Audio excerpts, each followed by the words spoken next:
Tem que esperar.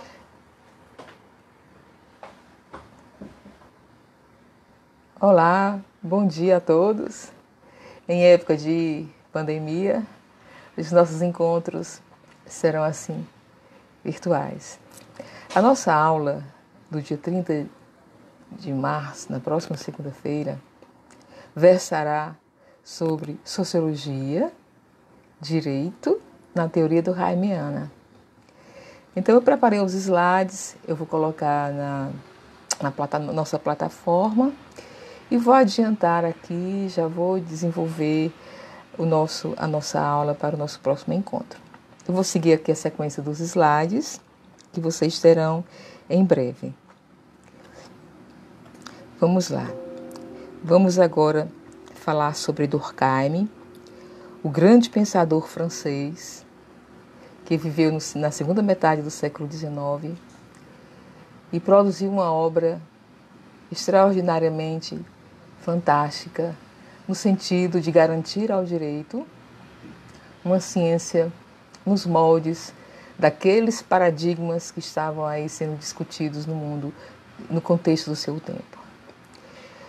Então, o objetivo dessa aula é apresentar o pensamento teórico de Durkheim sobre o direito, que deve ser entendida à luz de uma realidade muito mais fundamental, a realidade social e moral.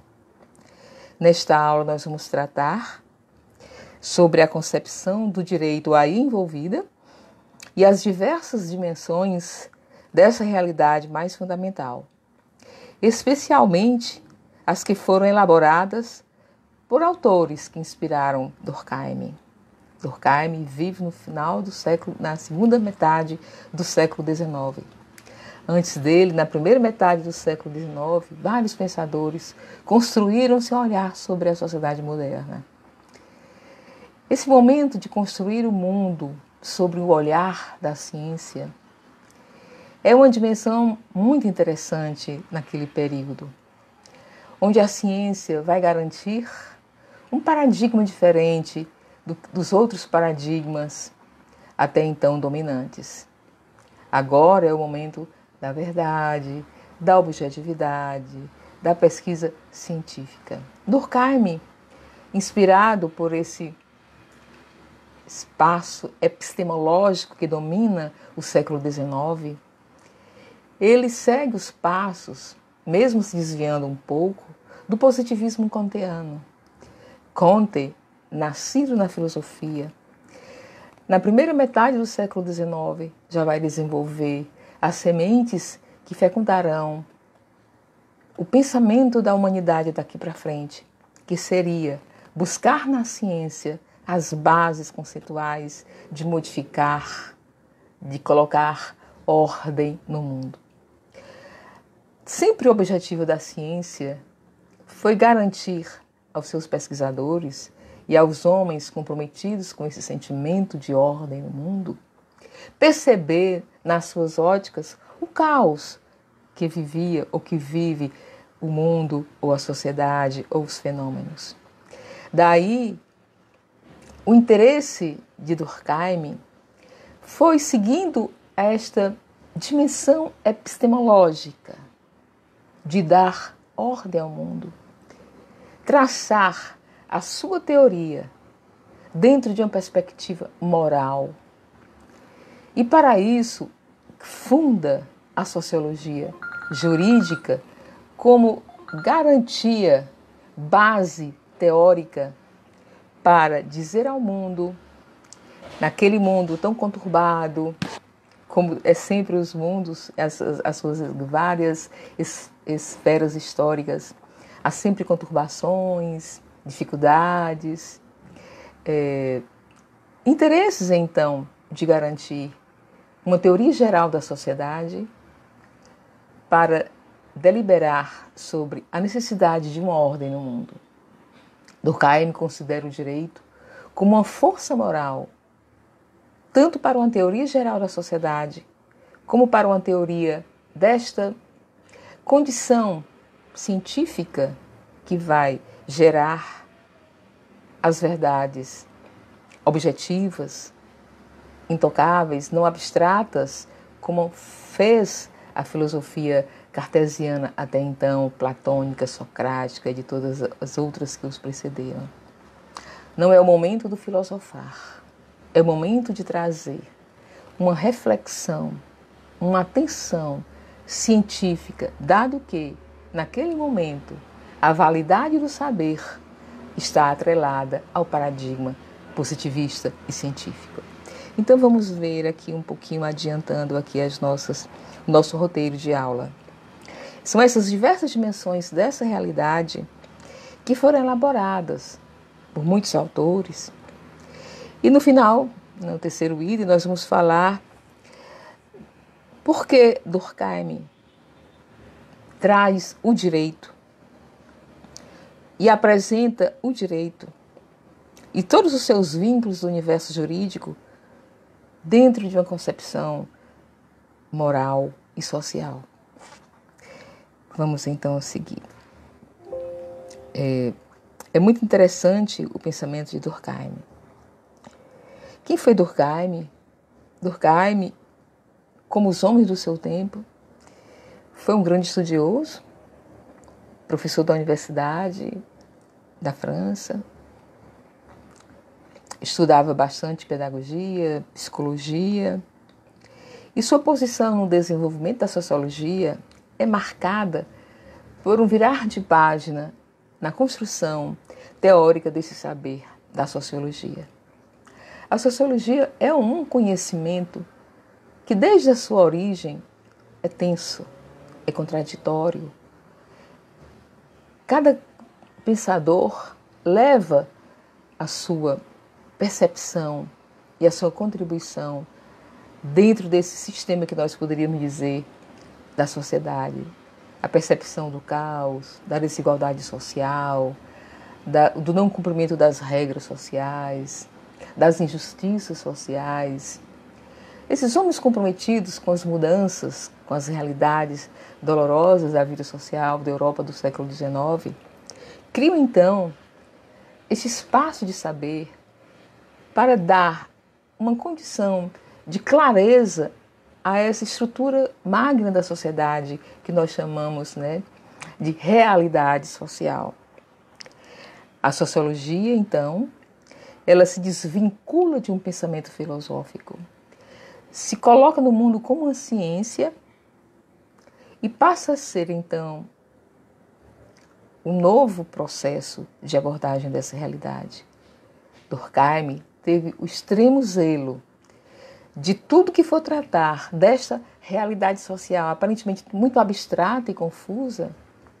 Como poderia ele, então, garantir os paradigmas científicos? Ele vai criar teorias. Por exemplo, o fato social como coisa. Por que coisa? Porque é uma coisa concreta, objetiva. A ciência sempre vai buscar o fato objetivo, concreto, para mensurar, criar relações causais. Já não é apenas uma reflexão abstrata, filosófica.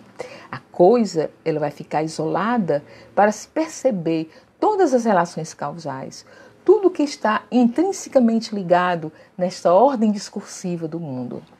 Então, Durkheim, como é que vai garantir criar uma teoria geral da sociedade como ciência sem ter uma coisa concreta para se observar? Ele escolhe o direito. Porque na visão de Durkheim, as suas bases teóricas consideram que a moralidade é a maior conquista da garantia da ordem. Nesse sentido, podemos dizer que ele é um conservador. Ou seja, busca nas instituições da sociedade o vigor e um pilar da moralidade. E por que o direito, na concepção de Durkheim, é a moral? Então, vamos seguir o seu pensamento. Então, primeiro, Durkheim defende o direito como fato social. O fato social seria, na concepção de Durkheim, aquele fenômeno coercitivo, coesivo, que pré-existe aos seres, que garante, na concepção de Durkheim, que a sociedade é mais importante do que o indivíduo, ou seja, nós nascemos no mundo pronto, a sociedade ela tem força sobre as nossas crenças, nossos valores, os nossos valores são co-construídos sobre essa dinâmica da sociedade. Então, o direito também é uma coisa, é um fato social. Depois vamos falar sobre os argumentos da pena, o significado social do crime e as suas grandes magnas teorias de Durkheim, que são a solidariedade, as solidariedades orgânica e mecânica. Então, Durkheim, no seu tempo, no século XIX,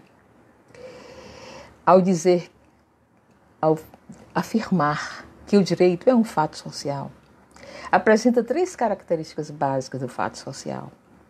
Primeira, coercitividade. Segunda, exterioridade. Terceira, a generalidade. O que é o coercitivo?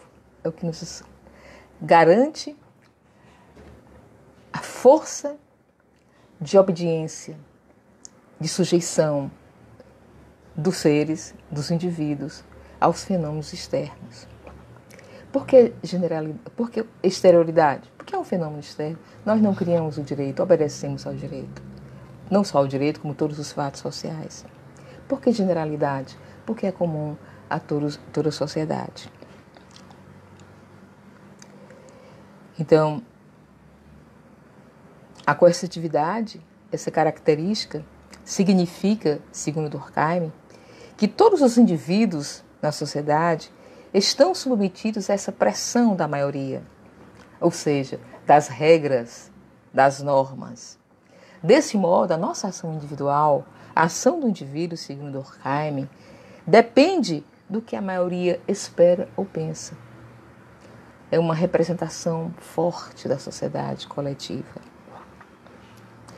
Exterioridade, que é a segunda característica, significa que os fatos sociais existem independentemente da nossa vontade. Um fato social é exterior porque está fora do indivíduo. Nascemos com as coisas já mais ou menos arrumadas e prontas. A generalidade é uma necessidade de estar presente em todo lugar. É universal. É um fenômeno universal. Ok? Vamos seguir aqui agora sobre a questão mais importante da nossa aula, que será sobre as teorias do direito segundo Durkheim. Ok? Daqui a pouco nós retornaremos.